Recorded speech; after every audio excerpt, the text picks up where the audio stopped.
Good morning students, welcome back to today's online class. Students, how are you? We are fine. I hope you are all fine by the grace of God. Okay, students, last week we have learned about the internal structure of the dicot root. So, what is plant anatomy? Plant anatomy is the study of the internal structure of the plant part. So, last week you have learned about the internal structure of dicot root. So, today we are going to learn about the internal structure of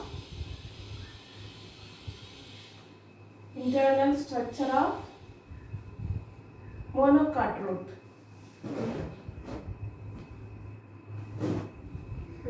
Monocot root. Example for monocot root is maize.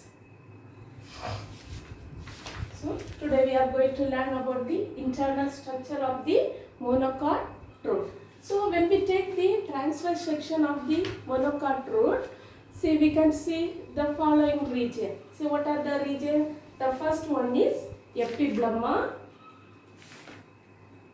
or rhizodermis. Epiblema or rhizodermis. The second region is cortex. Third one is endodermis. Fourth one is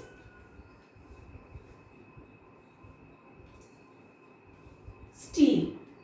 So these are the four important regions we can see when we are taking the transverse section of the monocot root.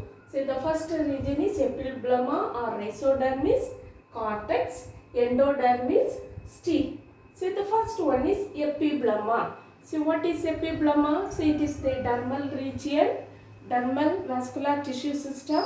So it is the outermost layer of the root. Outermost layer of the root. See, it is made up of a single layer of parenchymatous tissues. It is made up of a single layer of parenchymatous tissues. See, single layer of this brown color region. See, a single layer of parenchymatous tissues which is closely arranged without any intercellular spaces. It is closely arranged without any intercellular spaces.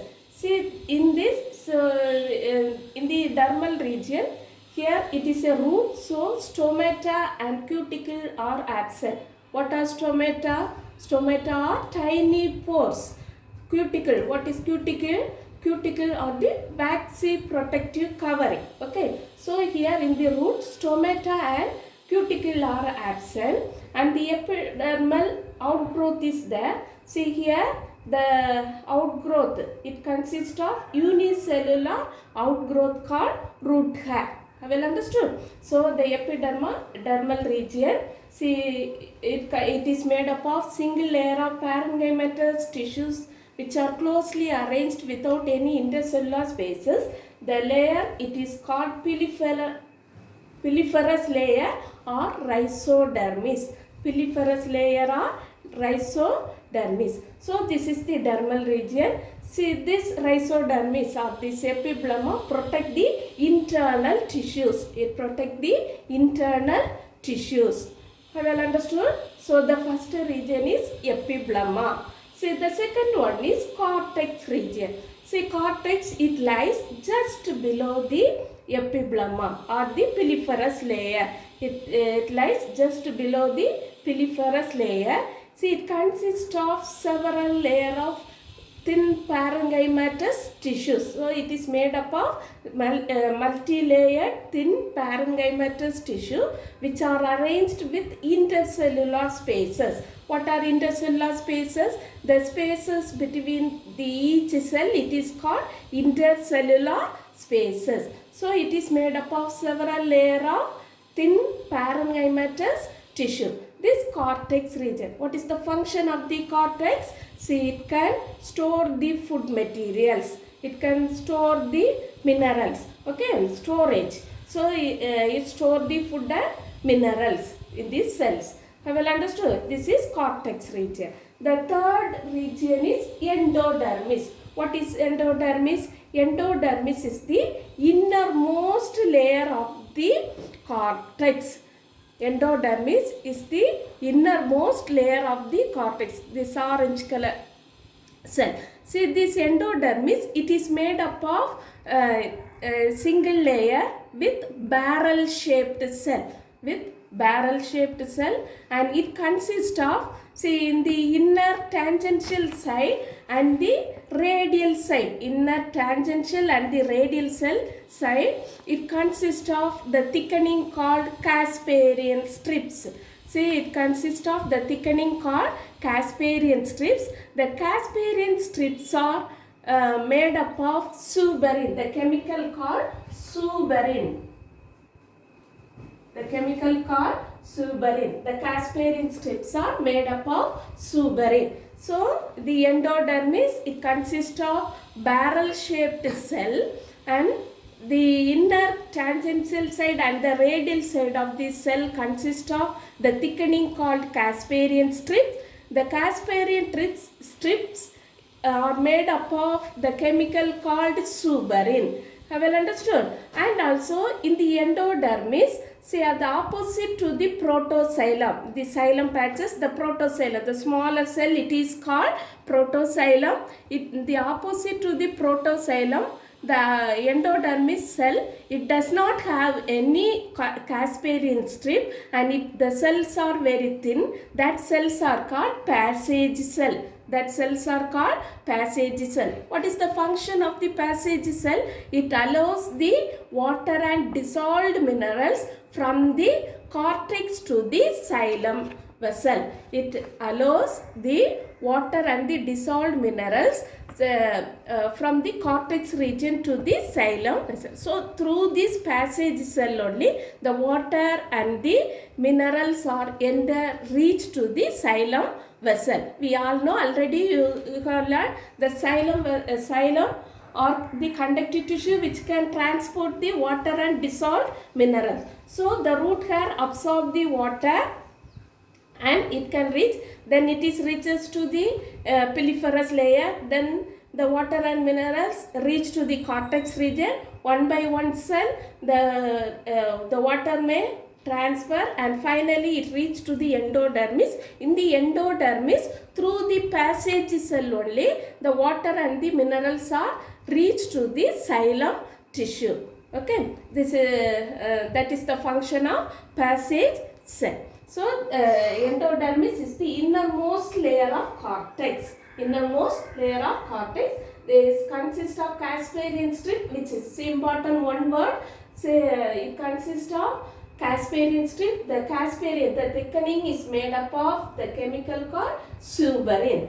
Well understood? So, next one is stele. What is stele? See, inner to the endodermis, the remaining part, it is called stele. Inner to the endodermis, the remaining part, it is called stele. The stele consists of pericycle, vascular bundle, and pith. So, inner to the endodermis, remaining tissues, we can call it as stele. Stele consists of pericycle, vascular bundle, and pith. The first one is pericycle. So, the pericycle, it lies just below the endodermis as a single layer. Okay, pericycle, it is made up of thin layer of parenchymatous tissue which are closely arranged without any intercellular spaces. See, it consists of single layer. See, from this pericycle only, the lateral roots are arranged. It is the place for origin of lateral root. So, lateral roots are arranged from the pericycle. Next one is vascular bundle. See what vascular bundle, it consists of the vascular tissues such as xylem and phloem are arranged. See, in this monocot root, the type of vascular bundle is radial vascular bundle. What is the meaning of radial? What is radial vascular bundle? Xylem and phloem are arranged in different radius. Xylem and phloem are arranged in different radius. So they are called radial vascular bundle. So the type of vascular bundle in the monocot root is radial vascular bundle, and the xylem are polyarc. Polyarc means say more than 4 patches of xylem. More patches of xylem are there. See here, many patches of xylem are there. So it poly means many patches of xylem are there. See, the xylem and the phloem are arranged alternate with each other. They are arranged alternate with each other. So these xylem are polyarc and exarch. Exarch means metaxylem. See, in the xylem patches, see the big cell it is there, that is called metaxylem. Smaller one it is called protoxylem. So what is exarch? This metaxylem lies towards the center and the protoxylem lies towards the periphery. So here the type of xylem is exarch and polyarc. Exarch means xylem, metaxylem lies towards the center, protoxylem lies towards the periphery. What is polyarc? More patches of xylem are present. They are called polyarc. And the xylem and the phloem are arranged alternate with each other, and the xylem tissue and the phloem tissues are interconnected with the tissue called conjunctive tissues. Conjunctive tissues. See, in the monocot root, the conjunctive tissues are made up of sclerenchymatous tissue. In this monocot root, the conjunctive tissues, that are the connective tissues made up of sclerenchymatous tissues. So in the dicot root, we have learned about it is made up of parenchymatous tissue. Here, see the conjunctive tissue, it is made up of sclerenchymatous tissue. Sclerenchymatous tissue. That is about vascular bundle. Next one is pith. See, in the monocot root, pith is present at the center. So here the pith, it is made up of thin parenchymatous tissues which can be stored starch grain. More amount of starch grains are present in the pith, and it is, what is the function of the pith is, it can store the food materials. It can store the food material. So pith is present in the large pith is present in the monocot root. So these are the region in structure we can see in the internal structure of the monocot root. So in the monocot root, the internal structure, we can see the 4 important regions. The first one is epiblema or rhizodermis, second one is cortex, third one is endodermis, fourth one is teeth. See, epiblema is the dermal region. It consists of a single layer of parenchymatous tissue which are closely arranged without any intercellular spaces. See, stomata and cuticle are absent here. See, it can protect the internal tissue. The layer, it is called piliferous layer or rhizodermis. Here the epidermal outgrowth is there, that is called root hair. It is unicellular. So, okay. So, second region is cortex. It lies just below the rhizodermis. See, it is made up of thin layer of multi-layered parenchymatous tissue which are arranged with intercellular spaces. So what is the function of the cortex? It can store the food materials and minerals. Since third region is endodermis. Endodermis is the innermost layer of cortex. It is made up of single layer barrel shaped cell which are closely arranged without any intercellular spaces. It consists of the Casparian strips, that is the thickening that is present, the inner tangential side and the radial side. The thickening is made up of suberin. The thickening is made up of suberin, and opposite to the protoxylem of the xylem vessel.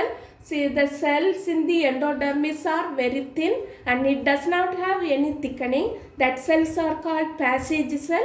See, it allows the dissolved minerals and water from the cortex region to the xylem vessel. Next one is stele. So inner to the endodermis, the remaining tissues are called stele. It consists of pericycle, vascular bundle and pith. See, pericycle, it lies just below the endodermis as a single layer of thin parenchymatous tissue. It is the place for origin of lateral root. Next one is vascular bundle. See, the type of vascular bundle is radial vascular bundle. That is, the xylem and the phloem are arranged in different radii. See here, the xylem are polyarch and exarch. Polyarch means many xylem patches are there. Exarch means metaxylem lies towards the center, protoxylem lies towards the periphery. And see, the xylem tissue and the phloem tissues are interconnected by the conjunctive tissue. The conjunctive tissue, it is made up of sclerenchymatous tissue. And the next one is pith. See, it is present at the center. See, in the monocot root, pith is present. See, in the center of the root, pith is present. It is made up of thin parenchymatous tissue, which is helpful, which consists of large amount of starch grains. And also, what is the function of the pith means? It helps to store the food materials. It helps to store the food material. So, these are the internal structure of monocot root. So, very important, students, you can learn. Okay, so last week we have learned about the internal structure of the dicot root, and today we learn about the internal structure of the monocot root. So now we can see the differences between the dicot root and the monocot root. What are the differences between dicot root and monocot root?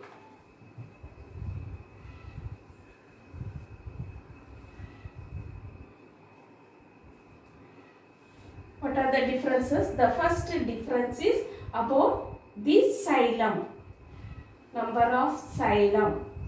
So in the dicot root, we have seen, say, how many number patches of xylem we have seen? The dicot root, 1, 2, 3, 4.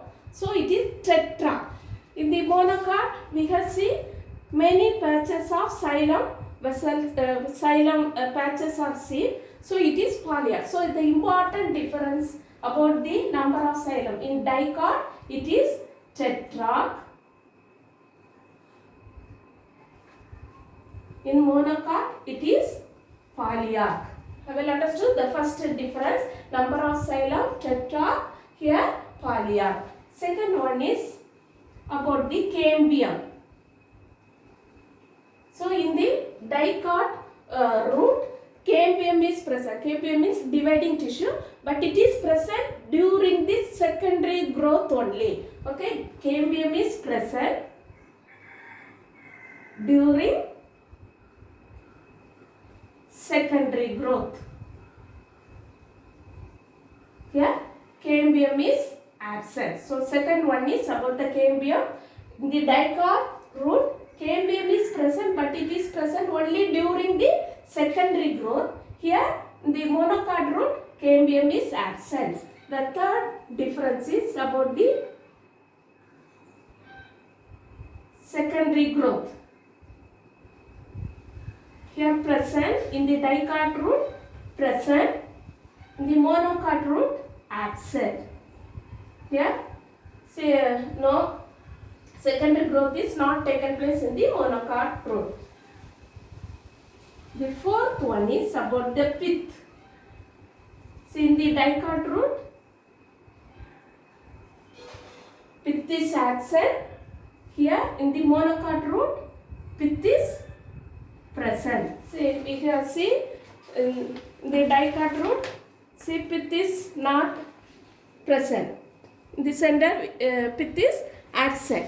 See, in the monocot root, we have seen the center, pith is present. So that is, the pith is absent in dicot root, pith is present in monocot root. The fifth one is about the conjunctive tissue.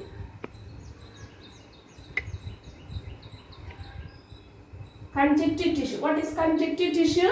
The tissues that can be connected the xylem and the phloem tissue. See, in the dicot root, the conjunctive tissues are parenchyma, Here the conjunctive tissues are sclerenchyma. Okay, conjunctive tissue means the tissues which are connected the xylem and the phloem tissue. See here, in the dicot root, it is connected by parenchymatous tissue. Here the xylem and the phloem tissues are connected by sclerenchymatous tissue in the monocot root. So the differences: conjunctive tissue, parenchyma. The conjunctive tissue present in the monocot root is sclerenchyma. See, the sixth one is about the example. Say in the dicot root we have seen about bean root. In the monocot root, maize. So these are the important differences between dicot root and the monocot root. See, what are the important differences? The first one is number of xylem. In dicot root, tetrad, monocot root, polyarch. Cambium. See, in the dicot root, it is present during secondary growth and it is absent in the monocot root. Then secondary growth present in the dicot root but absent in the monocot root. Then about pith. Pith is absent in dicot root. Pith is present in monocot root. Then about the conjunctive tissue. See, the xylem and the phloem tissues are connected by parenchymatous tissue. Here in the monocot root, the xylem and the phloem are connected by sclerenchymatous tissue. Example for dicot root is bean root. Example for monocot root is maize root. See, very important question. Differences between, important 4-mark question. Say differences between dicot root and monocot root. So students, you can learn. Today we learn about the internal structure of the monocot root and the differences between the dicot and monocot root. So practice the diagram very well and also you can learn it. Okay students, study very well. Thank you students. We shall meet in the next class.